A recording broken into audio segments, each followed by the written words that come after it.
Hello Sir Chun, good morning. So ngayon, i-demo ko sa inyo kung ano yung latest na progress natin, no? So for our EasyBet development. Okay?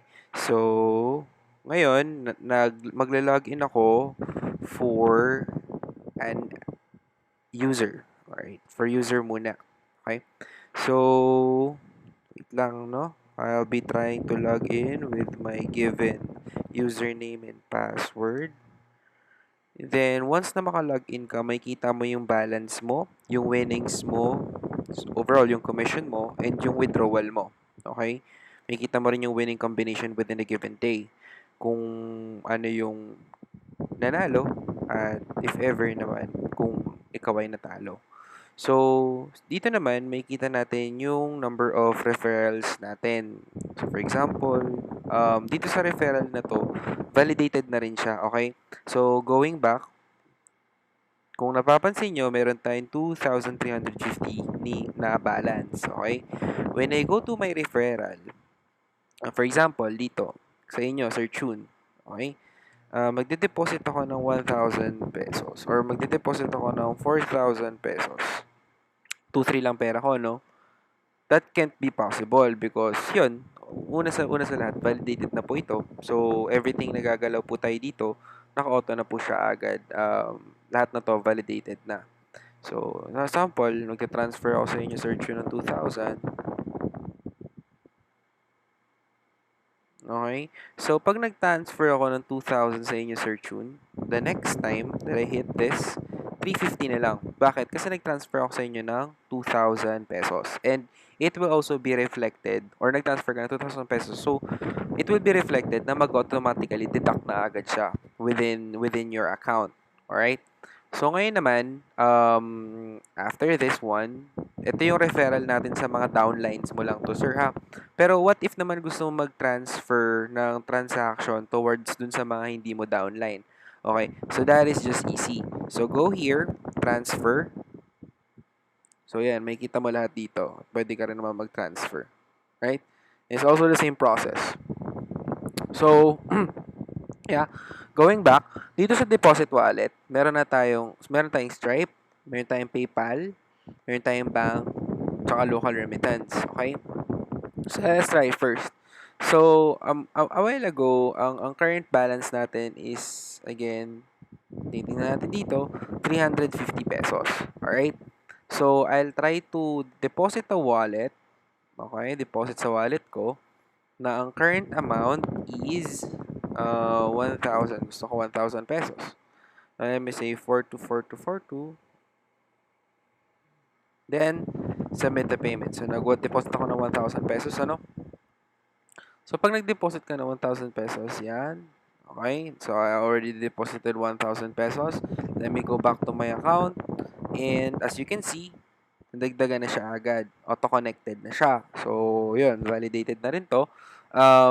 Now, going back to the deposit wallet, if I simply choose naman the PayPal for the local currency, which is the Philippine peso, when I click the set ka lang ng amount, so for example, 200, by default nilagay ko lang na 10 pesos. Okay. So, pag nag-deposit ka, alright, you'll be automatically pushed through, okay, PayPal. Okay? So, yan, kailangan mo lang enter ng account mo for, yeah. Okay. Log in. Okay. So, auto-connected na siya, no? Hindi ko lang ipo-proceed yung order ko dito. Bakit?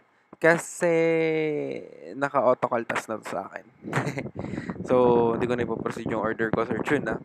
Oh, basta, yon. Okay na siya sa wallet group.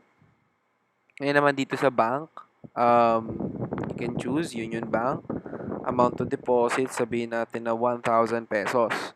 So, 1,000 pesos, when you try to submit this, and that's the deposit for the Union Bank, okay? Balik ka dito sa home mo, 1,300 pa din. O bakit 1,300? Nag-deposit na ako ng 1,000. Yes, nag-deposit ka na, pero yung deposit mo na yun, hindi pa confirm. So, kailangan mo pa siyang i-validate. So, pag ganun, sir, click mo lang tong validate. Okay? makikita mo dito, meron kang request. So, yan. Kailangan mo pa, undetected pa yan. So, kailangan mo mag-approve or upload ng, ng necessary information para ma-detect ka. Okay? So, how will you do that? Okay, just do the validation. Kung before, nahihirapan tayo mag-upload, right now, madali na lang mag-upload dito. Okay? So, yan. Sabihin natin yan. Okay? And then, just simply save it. The file is automatically upload. Mas mabilis na siya. And as you can see here, yan. Auto na siya agad dito. Okay? So, wait lang tayo. For confirmation pa rin yan. Wait lang tayo na ma-confirm. Okay? So, yun. Other than that, let's go to the transaction muna bago tayo mag-place ng bet. So, sa transaction, makikita mo dito kung ilan yung dineposit mo sa Stripe. Yan, dineposit mo sa PayPal. Parang hindi tayo nag-push kanina. Yan, dineposit mo towards your bank deposit. So, a while ago, meron tayong dineposit na 1,000 pesos ngayong March 21. My bet, ito yung mga binet ko sa tapos, well, apparently, yun yung mga bettings ko. Transfer, yan, nag-transfer ako sa inyo kanina, sir, ng 2,000 pesos. Receive, wala pa ako nare-receive, wala pa nag-gift. Local remittance, yan, 200 because nag-try ako mag-withdraw. Okay, so ngayon naman, let me try to place a bet. So, syempre dito, wala akong makikita pa na bet placement. Okay? But my current is 1,350. Alright? So, try kong isagad to mamaya and see what will happen. Okay? So far, i-log out muna natin to. Okay? Let's go through the admin. Dito sa admin, I'll be logging in muna. I'll be using my test user and password. So, dito naman, dito naman muna tayo, no? So, hindi pa tayo makapag-place bet doon sa user. Bakit? Dahil wala pa naman tayong draw or game na create. So for this one, ito na yung magiging homepage natin for the easy bet, okay? So makikita mo dito yung user, yung pera ng user mo. So ako, si Hello Devcore 1,350, si John 3,475. Ayan. So sir, ito nag-transfer ako sa iyo kanina ng 2,200, 0 and 0. Okay. So ang admin may kakarahan siya para magbigay ng bonus or mag-deduct. Okay? So for example, gusto ko mag-deduct dito. Okay? Pwede ako mag-deduct dyan. Alright? Pwede. So, let me try Try ko lang mag-deduct. So, deduct ako dito ng sabihin natin 200 pesos. Reason ko, I don't know. Okay? So, nag-deduct ako ng 200. Dapat nito magiging 1,150. So, check natin. So, yan. Naging 1,150 na nga.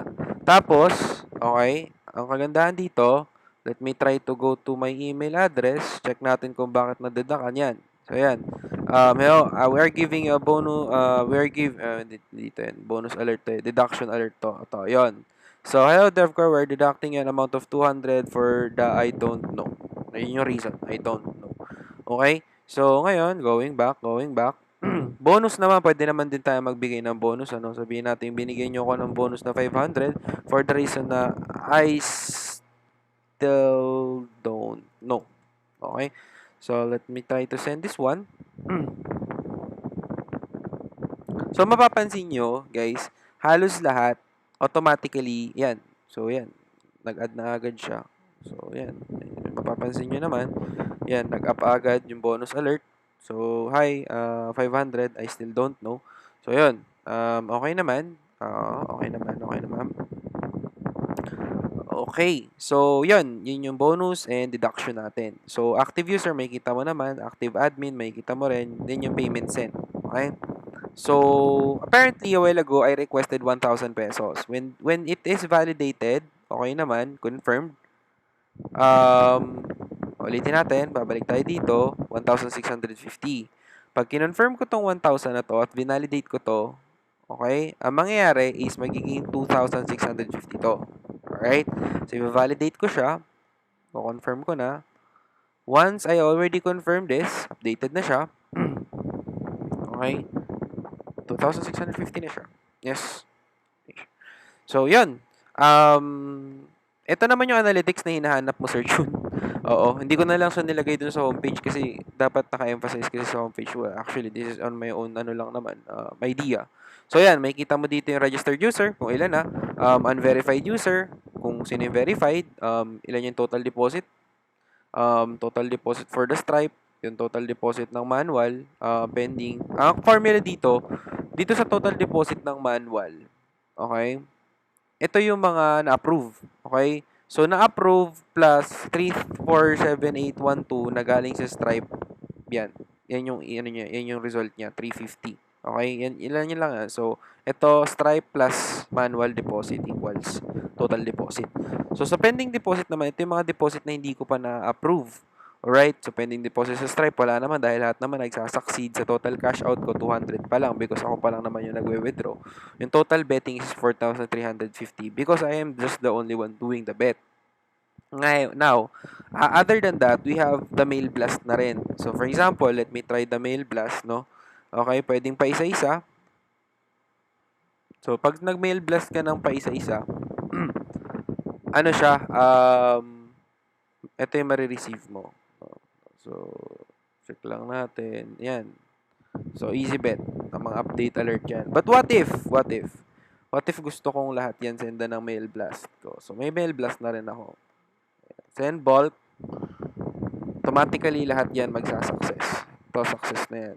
So, yun. Pasintabi na po sa mga masisenda ng email. Well, that is just a part of our, para at least matest natin. Alright. So, yun. Pwede na rin tayong mag-configure ng wallet. Oo, pwede natin configure. Pwede natin magdagdag kung mag-add ba tayo ng bank, mag-add tayo ng remittance. Okay? So far, yan lang muna. Ayan. So, let's try to create a game. Okay? So, create ako ng draw. Draw 1. So, the draw 1 will solely go on 6. Okay. 6 a.m. Then, let's submit. So, yeah, I just created the draw. Okay? So, yun. Since nag-create na ako ng draw, let's check it out. Okay? But, by the way, ito nga pala yung bet history. Makikita nyo na rin dito yung mga history ng bettings natin. Okay? And kung ano yun, specific na yun. Alright? So, yun. Log out lang ako. Okay? Ayan, punta ako dito balik ako sa username. Sa user. Okay? So, again, balik ako as a user. So, hello devcore at light 101213. So, yan. Oo. Okay. So, let's try to place a bet. So, when I place a bet dito, kanina wala, 'di ba? So, ito may draw tayo ng 6 PM. So, 1,001, ayan yung gusto kong i-place, enter amount, okay? So, 2,650. Sasagad ko siya, okay? Kasi wala pa naman tayo dito ng limitation eh. Hindi pa naman natin kino-configure sa admin kung ilan lang yung limitation per bet. So, dito, wala tong limit. So, overall to. Okay? So, target, yung gusto ko, 2,650. Complete transaction. Okay? Alright. So, yan. Nakita na. Wala pa. No result yet. Expected win kapag nanalo ko is 927,500. Bakit? Kasi 2,650 eh. Okay? 2,650. 2,650 divided by the specific amount, okay, times something. Yun yung magiging ito niya. 92750. Pangit naman kung hindi ko papakita yung computation. Papakita ko yung computation niya. Bakit naging 92750 siya? Okay? So, bakit siya naging, ayan, nakita rin, nag-email din agad sa akin na nag-bet ako. So, ayan, pakita natin, 92750. Bakit po ganun? Domino. So, yan, gumamit ako kanina ng target. Okay, target siya. So, yun pala yung formula niya, no? So, 2,650 divided by 10. Okay, so 265. 265 times 3,500. So, yun. Yan yung formula. 927,500. 927,500. Okay? So, yun. 927,500 naman yan. Okay? So, ngayon, pag nag-place ako ng bet, dahil sa 0-0 na ako, okay? Kasi in-all-in ko siya, top up your account na. So, pag nag-top up your account ka na, babalik ka ulit dun sa wallet. Kailangan mag-deposit ka. So, yun. Yan yung mga latest na innovations natin dito. So, kailangan ulit sa transaction mo, makikita mo rin naman yan. Makikita mo yung bet mo. Yan, nag-bet ka ng 2,650 ngayong araw. Oo. So, sabihin na natin na, siniswerte ako, 112. Okay, siniswerte ako. It's my lucky day today.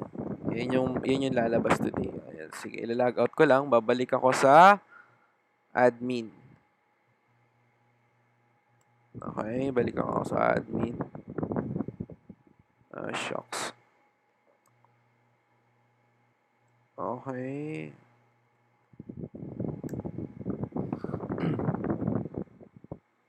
So, balik ako dito.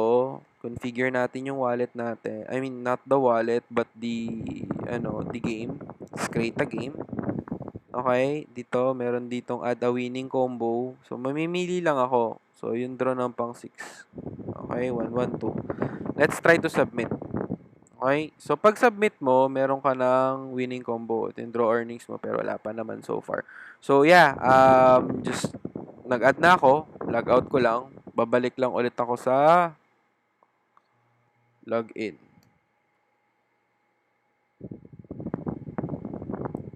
Okay, as a user ulit to, no? So, nakapag-add na ako ng winning number. Okay?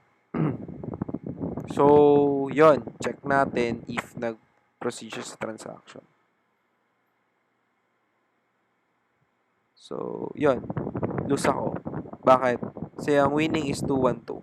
Place ko 323. Actually, wait lang check natin sa may bet. 112 yung target.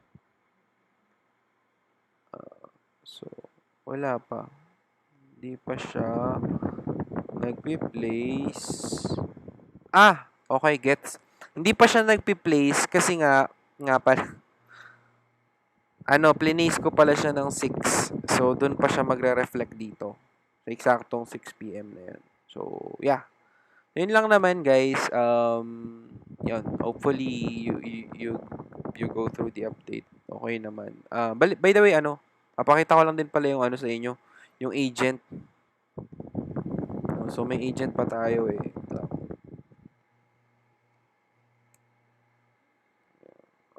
Bali si agent, ang magagawa lang niya is mag-send. Okay? So, mag-transfer lang, mag-transfer. Okay? Mag-deposit ng wallet, sa wallet niya. Okay? At mag-transfer sa specific group of individual na nanghihingi ng request. So, yun. So far, na rin naman to. Okay na rin naman siya. Pero, I won't be doing the demo for now. Yun, so far, we're all good na and set with all of those updates. I didn't personally updated yung multiple bet entry kasi ang nangyayari is for example, ngayon nga kapag sinet natin yung maximum limit per bet lang per number, siya, if ever na multiple bet ka, kung naunahan ka mag-send nung iba, for example, 200, 200, 200, kung 1,000 yung maximum lang per specific number, hindi magpo-push through. So, pag hindi nag-push through yung ibang binet mo na specific number dahil may nauna na dun sa number na yun, ang tendency, maaasar ka. So, well, on my end, yun lang naman. Best ko sa inyo, sir, na if ever, wag na lang natin i-push through yung multiple bet. Pero, well, decision nyo pa rin. But for me, yun lang naman. Okay. Thank you so much.